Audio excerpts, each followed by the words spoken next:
Olá, pessoal. Boa noite. Sejam todos bem-vindos a mais um estudo do Evangelho no GEAL. Meu nome é Carla, sou trabalhadora da casa e eu que vou falar com vocês. Temos um minuto para esperarmos um pouco o pessoal entrar, a gente ir se acomodando. Seja bem-vinda, Amanda.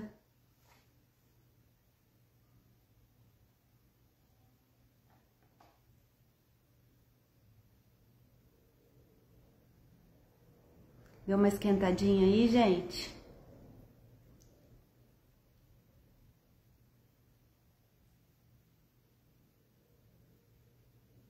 Bom, vamos dar início ao nosso estudo do Evangelho de hoje.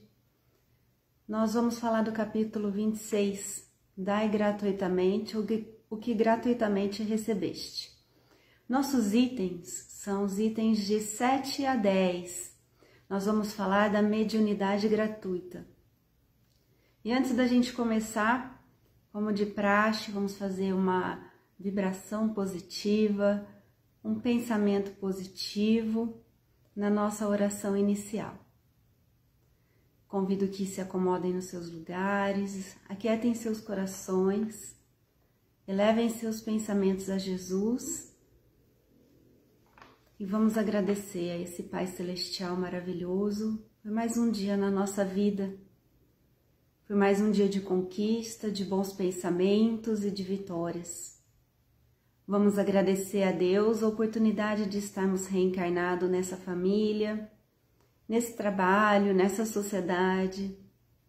E vamos pedir encarecidamente que Deus nos inspire o coração durante os dias, durante as noites e em todos os nossos momentos, para que os nossos atos sejam condizentes com os nossos bons pensamentos e que os nossos bons pensamentos permaneçam alinhados à vontade do nosso Pai Celestial.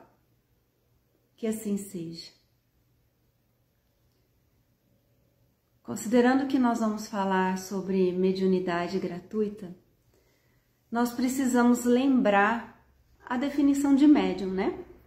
Médium é todo aquele que sente num grau qualquer a influência dos espíritos.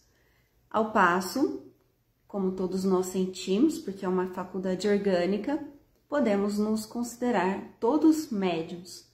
Porém, usualmente, nas palavras de Kardec, médiums são aqueles cuja faculdade se manifesta de uma forma ostensiva, ou seja, bem caracterizada.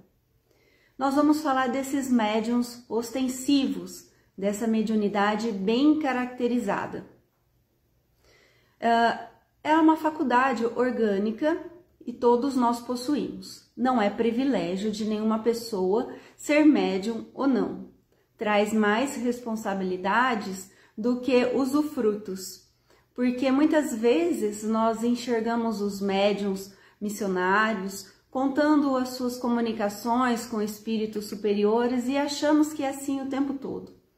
Mas nós nos esquecemos do período de renúncia da vida pessoal, o período de renúncia que eles tiveram dos prazeres materiais, as dificuldades durante o processo de descoberta da mediunidade, podem ter trazido alguns tormentos para eles e isso nós nos esquecemos.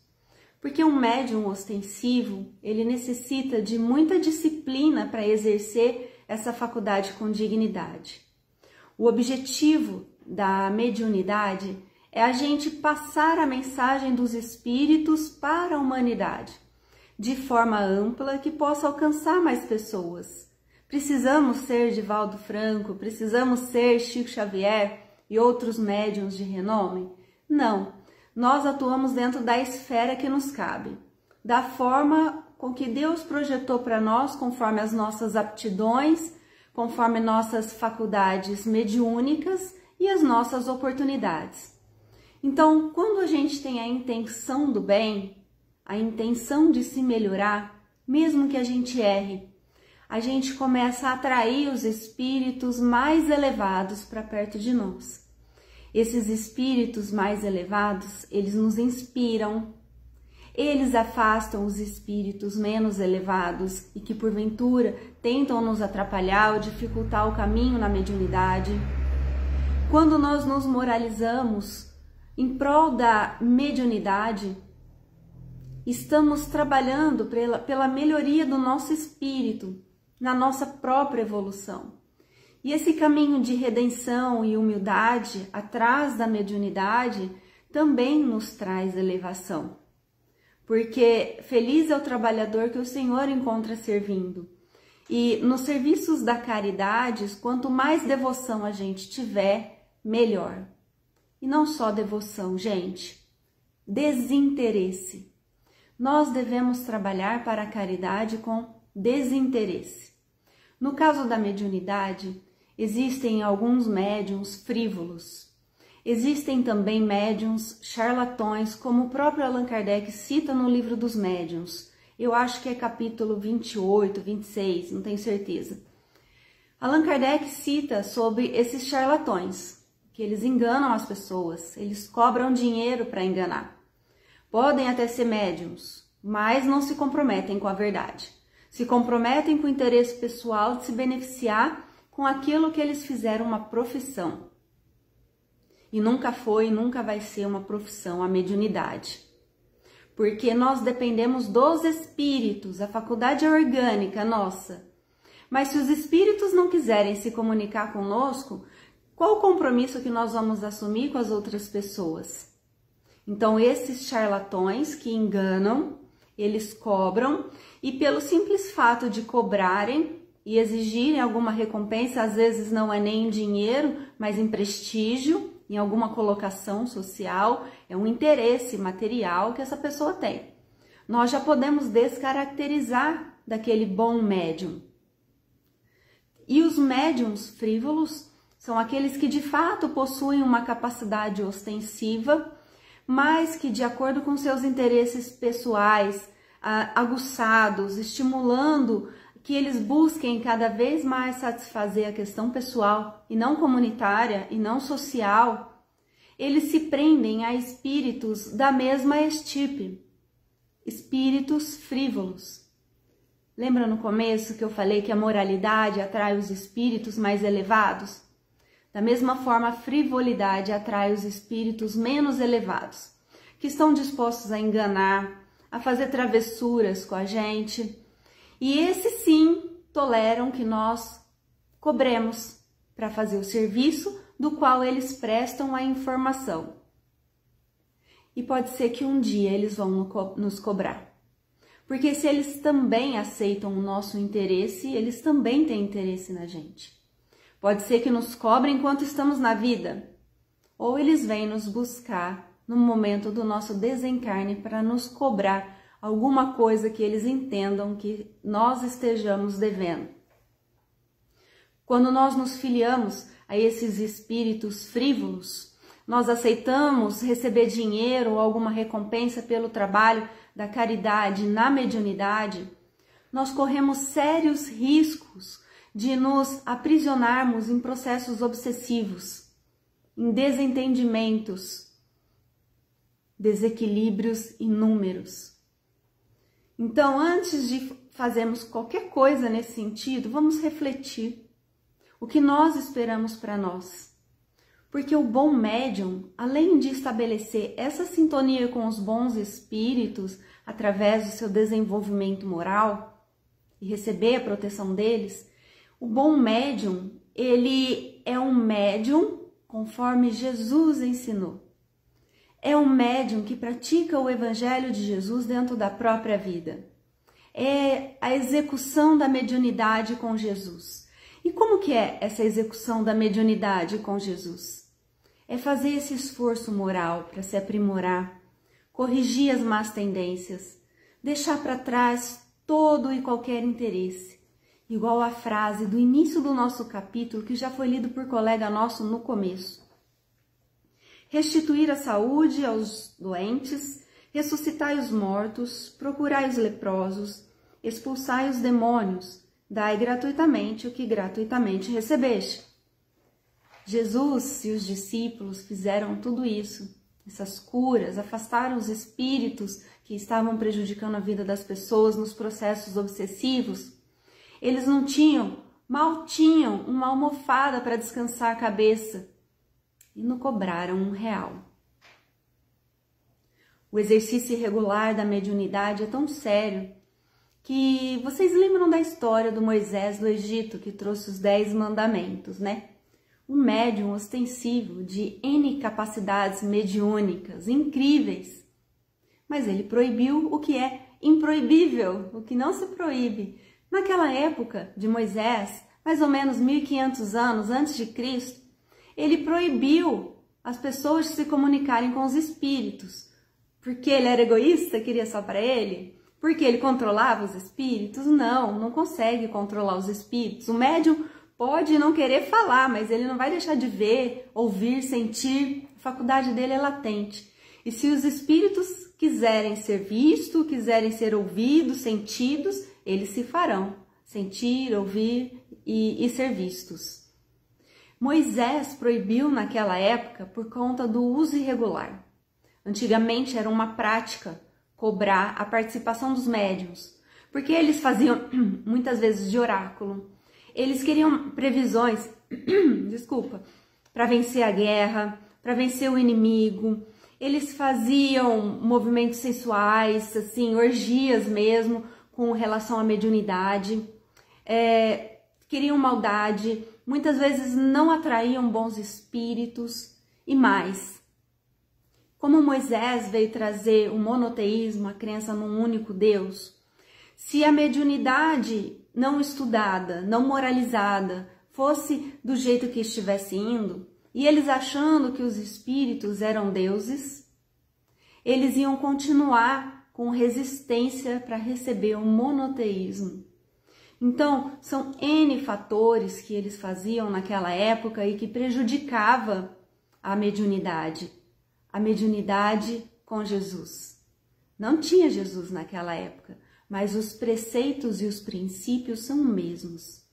Porque esse capítulo Allan Kardec destinou para falar sobre a ética e a responsabilidade da mediunidade. E ela é em qualquer momento. O amor existe antes mesmo de Jesus vir para a Terra. O perdão existe antes mesmo de Jesus vir, e a caridade também. Moisés só fez caridade desinteressadamente. Então, não podemos justificar que eles não sabiam da existência do Cristo, porque eles já conheciam esses princípios, que são as bases da lei de Deus que estão impressas na nossa consciência, em estado latente, precisando ser movimentada para que a gente relembre e coloque em prática. Quando a gente pratica essa mediunidade reta, essa mediunidade com Jesus, nós seremos merecedores da misericórdia divina por praticarmos esse ato tão nobre. E não achemos que somos privilegiados por termos mediunidade, aqueles que possuem mediunidade ostensiva. Olha o que diz pra gente Martins Peralva, no livro Estudando a Mediunidade, capítulo 7. Os médiuns, em sua generalidade, ou seja, no geral, não são missionários na acepção comum do termo. São almas que fracassaram desastradamente, que contrariaram sobremaneira o curso das leis divinas e que resgataram, sob peso de severos compromissos e ilimitadas responsabilidades, o passado obscuro e delituoso. Ou seja, ele fala que a mediunidade não é uma missão dessa pessoa que não precisa evoluir e aceita uma missão na Terra, como Jesus, para elevar aqueles que estão mais caídos. É uma missão, no sentido de um trabalho, mas não no sentido de não ter o que resgatar. Muitas vezes os médiuns trazem muitos débitos consigo e por isso eles necessitam de participar nesse trabalho tão abnegado para poderem se reerguer. Deus, ele não cobra as suas bênçãos, ele não faz comércio. O produto da sua misericórdia, da sua justiça e do seu amor não estão à venda. Não estão à venda. Então, o que Deus pensaria de nos enxergar numa situação de privilégios, quando a nossa situação de fato é de resgate? Nós temos que pensar em todas essas questões e fazermos um levantamento, porque de acordo com o nosso conhecimento, de acordo com o nosso coração, onde está o seu tesouro, onde está o seu coração, e a codificação espírita inteira fala que o que vale é a nossa intenção. Deus conhece a nossa intenção. Então, mesmo que a gente erre, bata a cabeça 1000 vezes, Ele vai entender qual que é o nosso real interesse. Agora, se a gente maquia para as pessoas acharem que a gente é o bom samaritano, e na verdade não somos, Deus está vendo também e nós seremos responsabilizados. Não só isso. O médium também é responsável pela mensagem que ele passa, porque do mesmo jeito que ele é um intermediário, ele também pode alterar as comunicações. Então, quanto mais ele estuda, mais ele se moraliza, mais fiel ele é ao que os espíritos realmente querem passar através dele. E nunca vai lhe faltar assistência espiritual, porque o médium, ele vê, vamos supor, o vidente, ele vê, o audiente, ele escuta, mas é quando o espírito quer que isso aconteça. E o que acontece além no plano espiritual que ele não vê? Ele precisa dessa assistência dos espíritos superiores. Então, para isso, tem que regrar a própria vida, muitas vezes com sacrifícios árduos. Vamos ver. Outra coisa que eu anotei para falar para vocês, da importância de não pedirmos dinheiro para o trabalho da mediunidade. Nós não podemos servir a 2 senhores, ou servimos a Deus, ou servimos ao dinheiro, a mamon, que representa as questões da matéria. Se servimos ao dinheiro, não vamos prestar atenção em Deus. E se servimos a Deus, na caridade, com o coração aberto no sentimento, nós não necessitaremos desse dinheiro para realizar essas obras na caridade. Tudo isso foi falado por Jesus há muito tempo e Allan Kardec trouxe de volta nesse capítulo tão especial sobre esses princípios. E quais são os princípios éticos da mediunidade? É trabalhar em cima das leis de Deus, é trabalhar em cima do conteúdo que Jesus nos apresentou, desde sempre. E eu trouxe aqui, para a gente terminar, hoje o texto é curtinho, é uma passagem, uma poesia do livro Parnaso de Além Túmulo. É do Valado Rosas. Na paz do além. Dentro da noite grandiosa e calma, deixo minha alma falar aqui, aos companheiros de luta e crença, da graça imensa que recebi. Graça divina de haver sofrido, de ser vencido no mundo vão. Graça de haver sorvido tanto o amargo pranto da ingratidão. Na vida obscura e transitória, a nossa glória vive na dor. Dor de quem sofre sonhando e espera, com fé sincera no Pai de amor. Subiu o Gólgota dos meus pesares, que os avatares da redenção são todos feitos nas amarguras, nas desventuras da provação. Perdi na terra doces afetos, sonhos diletos de sofredor, mas recebendo na grande escola a grande esmola do meu Senhor. E na morte trouxe a liberdade, trouxe-me a liberdade, a piedade, o amparo e a luz. Feliz quem pode na dor terrestre seguir o Mestre com sua cruz. Então ele fala de missão, de trabalho e também de sofrimento. Quem de nós aqui na Terra não passa por algum tipo de sofrimento para nos apurar, nos regenerar? E na mediunidade não é diferente. Para a gente encerrar, quero convidar vocês para a oração que Jesus nos ensinou. Pai nosso que estais nos céus, santificado seja o vosso nome. Venha a nós o vosso reino. Seja feita a vossa vontade, assim na terra como nos céus. O pão nosso de cada dia nos dai hoje. Perdoai as nossas ofensas, assim como nós perdoamos a quem nos tem ofendido.